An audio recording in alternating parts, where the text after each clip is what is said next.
जय जय श्री राम मित्रों। माँ पार्वती ने भक्त से रोटी क्यों मांगी? आइए जानते हैं यह सुंदर कथा। जगत जननी पार्वती ने एक भूखे भक्त को शमशान में चीता के अंगारों पर रोटी सेंकते देखा तो उनका कलेजा मुंह को आ गया। वह दौड़ी दौड़ी ओघड़दानी शंकर के पास गई और कहने लगी, भगवान, मुझे ऐसा लगता है कि आपका कठोर हृदय अपने अनन्य भक्तों की दुर्दशा देखकर भी नहीं पसीजता। कम से कम उनके लिए भोजन की उचित व्यवस्था तो कर ही देनी चाहिए। देखते नहीं, वह बेचारा भर्तहरि अपनी कई दिन की भूख मृतक को पिंड के दिए गए आटे की रोटियां बनाकर शांत कर रहा है। महादेव ने हंसते हुए कहा, सुबह, ऐसे भक्तों के लिए मेरा द्वार सदैव खुला रहता है, पर वह आना ही कहाँ चाहते हैं।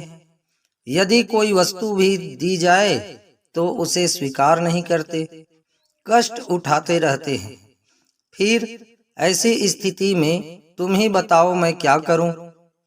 माँ भवानी अचरज से बोली, तो क्या आपके भक्तों को उद्र पूर्ति के लिए भोजन की आवश्यकता भी अनुभव नहीं होती? श्री शिव जी ने कहा, परीक्षा लेने की तो तुम्हारी पुरानी आदत है। यदि विश्वास न हो तो तुम स्वयं ही जाकर क्यों न पूछ लो, परंतु परीक्षा में सावधानी रखने की आवश्यकता है। भगवान शंकर के आदेश को देर कि माँ पार्वती भिखारिन का छद्मवेश बनाकर भर्तहरि के पास पहुंची और बोली, बेटा, मैं पिछले कई दिन से भूखी हूँ, क्या मुझे भी कुछ खाने को देगा? अवश्य। भर्तहरि ने केवल 4 रोटियां सेंकी थी, उनमें से 2 बुढ़िया माता के हाथ में रख दी। शेष 2 रोटियों को खाने के लिए आसन लगाकर उपक्रम करने लगे। भिखारिन ने दीन भाव से निवेदन किया, बेटा, इन 2 रोटियों से कैसे काम चलेगा? मैं अपने परिवार में अकेली नहीं हूँ, एक बुढ़ा पति भी है, उसे भी कई दिन से खाने को नहीं मिला है। भर्तहरि ने दोनों रोटियां भी भिखारिन के हाथ पर रख दी। उन्हें बड़ा संतोष था कि इस भोजन से मुझसे भी अधिक भूखे प्राणियों का निर्वाह हो सकेगा। उन्होंने कमंडल उठाकर पानी पिया, संतोष की सांस ली और वहां से उठकर जाने लगे। तभी आवाज सुनाई दी, वत्स, तुम कहाँ जा रहे हो?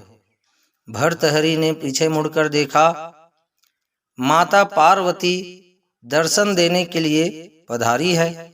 माता बोली, मैं तुम्हारी साधना से बहुत प्रसन्न हूँ, तुम्हें जो वरदान मांगना हो मांगो।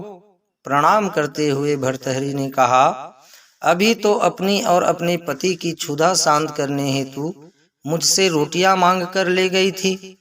जो स्वयं दूसरों के सम्मुख हाथ फैलाकर अपना पेट भरता है, वह क्या दे सकेगा? ऐसे भिखारिन से मैं क्या मांगूं?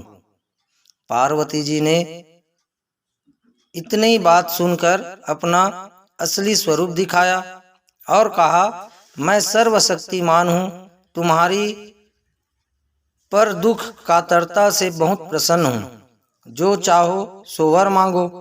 भर्तहरि ने श्रद्धा पूर्वक जगदम्बा के चरणों में सिर झुकाया और कहा, यदि आप प्रसन्न हैं तो यह वर दें कि जो कुछ मुझे मिले उसे दीन दुखियों के लिए लगाता रहूं और अभावग्रस्त स्थिति में बिना मन को विचलित किए शांत पूर्वक रह सकूं।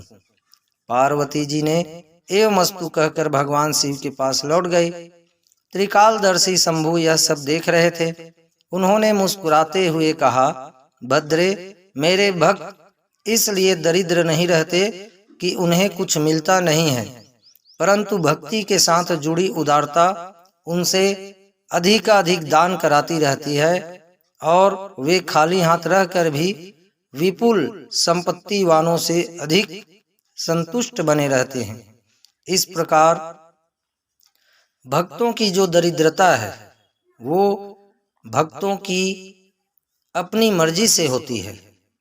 मित्रों, यदि आपको यह सुंदर कथा अच्छी लगी तो लाइक और ज़्यादा से ज़्यादा शेयर अवश्य करें। साथ ही इसी प्रकार की सुंदर और अच्छी अच्छी कथा कहानियों के लिए मेरे YouTube चैनल हिंदी कहानी को सब्सक्राइब अवश्य करें। आप हमेशा खुश रहें, मुस्कुराते रहें। जय जय श्री सीताराम।